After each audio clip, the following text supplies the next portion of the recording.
When you consider replacing the processor of the laptop, it is important to first consider if the laptop has a warranty, and also weigh your options to replace the entire laptop or replace the processor. It is more cost-effective to replace the laptop than to replace the processor. Make sure you select the processor supported by the manufacturer of your laptop model. The range of processors supported by laptops doesn't usually include as many options as those supported by a desktop motherboard. When replacing the processor for your laptop, it is recommended that you use the service manual so that you do not get confused while working inside the laptop. The service manual has the complete layout of the motherboard of your laptop model. In this part of the learning outcome, we look at the practical steps you need to follow to replace the processor of a laptop. For some laptops, removing the cover on the bottom exposes the processor fan and heatsink assemble. When you remove this assemble, you can then open the socket and remove the processor. Next, you can remove several screws and then lift the entire assembly out as a unit. Most Intel and AMD sockets have a socket screw on the side of the socket, although other sockets have the screws on the corner. You have to turn this screw 90 degrees to open the socket. Lift the CPU from the socket. Before you place the new processor into the socket, be sure the socket screw is in the open position. Then delicately place the new processor into its socket. If it doesn't drop in completely, consider that the screw might not be in the full open position. Be sure to use new thermal compound on top of the processor. The third learning outcome deals with comparing the different kinds of physical memory and how they work. We now take a look at some of the memory technologies out there. CPU uses dynamic random access memory, known as DRAM, as RAM for all PCs.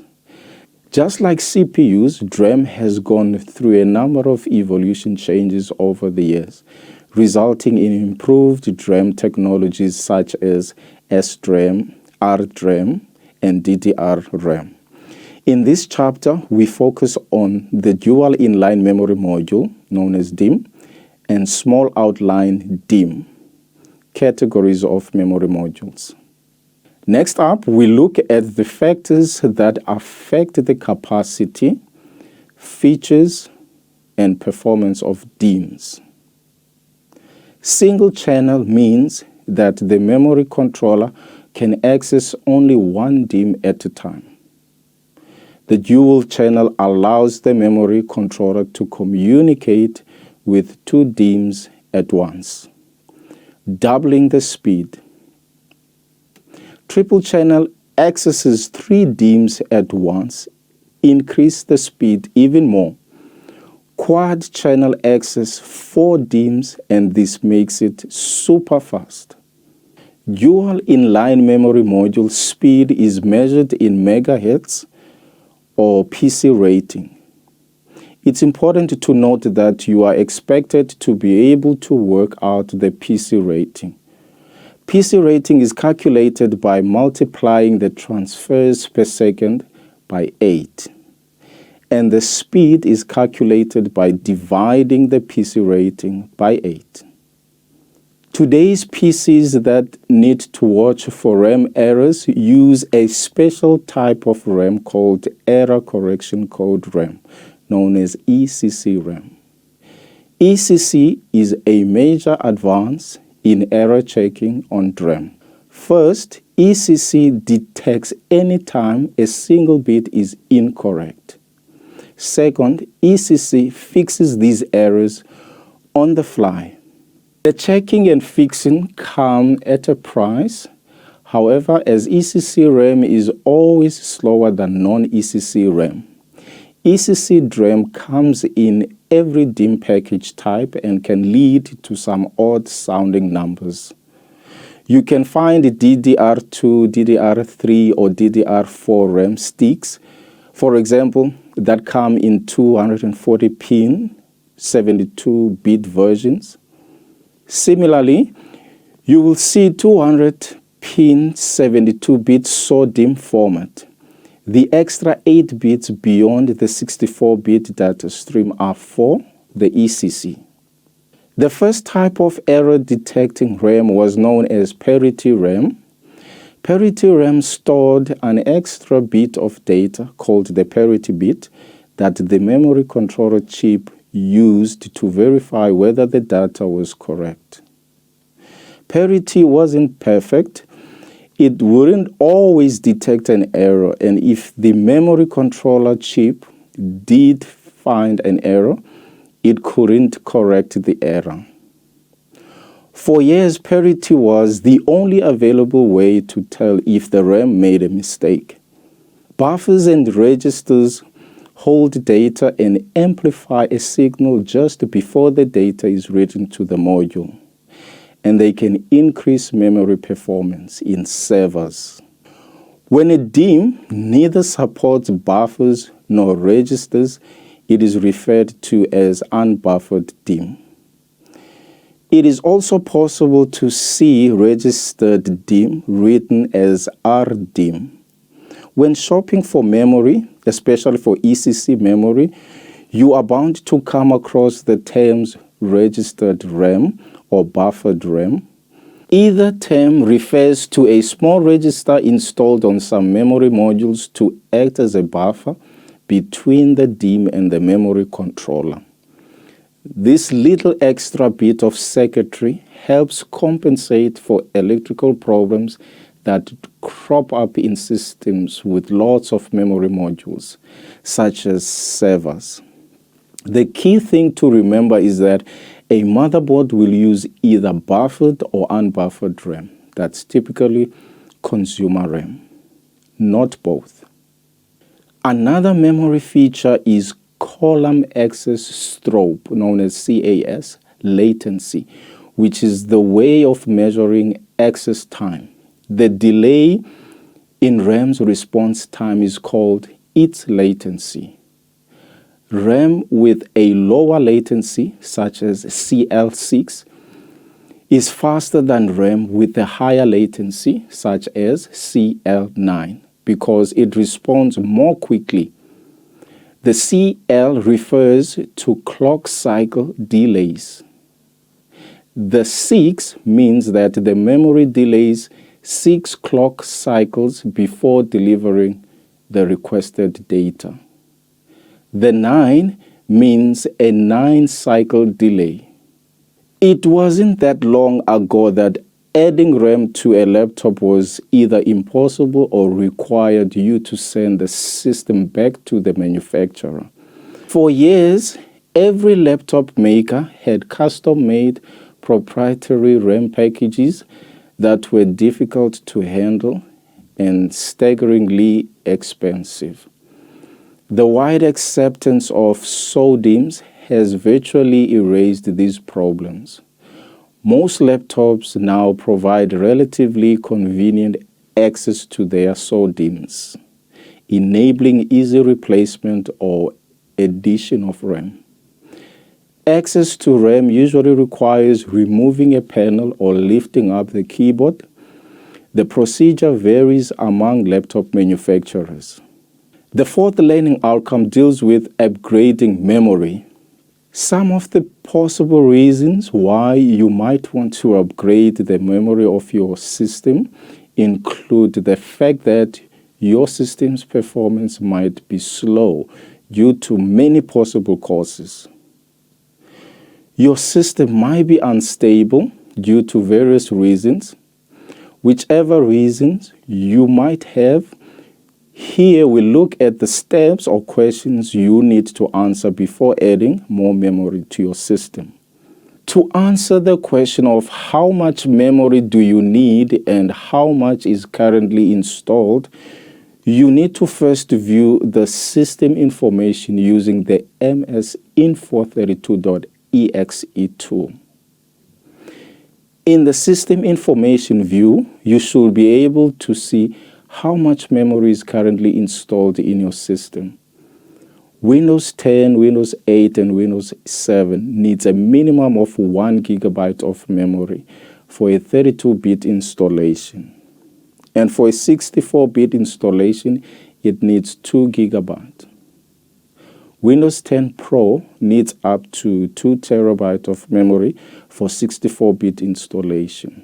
Windows 10, Windows 8, and 7 can support no more than 4 GB of memory for a 32-bit installation.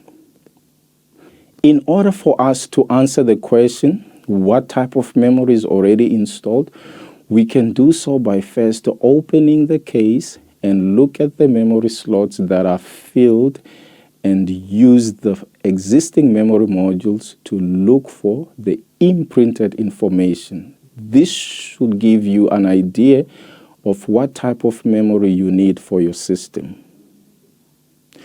You can also use the imprinted manufacturer or model information on the motherboard. You then can use the information to determine what modules might be the best fit for your system. Another way you can use to determine the memory module type for your system is by using the motherboard documentation that's available online for your system. Taking the motherboard and the old memory module to a good computer store might also be a solution. To answer the question of how many and what kind of modules can fit on your motherboard, you need to keep in mind if your board is full. You can replace the small capacity memory modules with larger capacity modules. Also, it is important to be aware of how much memory your motherboard can physically hold. And this information you can get from the documentation that comes with the board. For the best performance, it is recommended to install matching DIMMs in each channel. In this picture, we have an ASUS Prime Z370P motherboard with 4 DDR DIMM slots on the left, and on the right we have the 4 DDR DIMM slots all filled with 4 DIMMs to accomplish the full motherboard performance. In this picture we have 4 empty slots, 3 blue and 1 black. On the right we have the 3 blue slots filled with 3 DIMMs. Because of the 3 matching DIMMs in 3 blue slots, we have a triple channeling. The use of website to research your patches can help you to answer the question of how do you select and purchase the right memory module. Websites like Crucial Technologies and Kingston might assist you to make the right decision when purchasing memory. Installing the new module needs you to remember the precautions you learned in Chapter 1 and Chapter 2. The use of ESD strap at all times while working inside the computer, especially when handling cards. Making sure you turn off the power, unplug the power cord, and deplete the power that might be in the system by pressing the power button for a while. Handling the memory modules with care and not touching the edge connectors on the memory module. Remember not to stack up the cards on top of each other, and making sure you look for notches while fitting the card in the memory slot, because notches orient the card in the slot. Installing DRAM is so easy that it's one of the very few jobs I recommend to non-tech folks. First, attach an anti-static wrist strap or touch some bare metal on the power supply to ground yourself and avoid ESD. Then swing the side tabs on the RAM slots down from the upright position. Pick up a stick of RAM Don't touch those contacts and line up the notch or notches with the raised portions of the DIMM socket. A good hard push down is usually all you need to ensure a solid connection. Make sure the DIMM snaps into position to show it is completely seated. Also, notice that the two side tabs move in to reflect a tight connection. In this part of the chapter, we look at few points you need to consider, like making sure before you upgrade the memory that you are not voiding the laptop's warranty. The memory modules that you ought to buy have to be the ones authorized by the laptop's manufacturer and designed for the exact model of the laptop. And the type of memory you choose has to be the type the laptop supports. We have now come to the end of Unit 2. Thank you for listening and participating. Hope to see you again next time.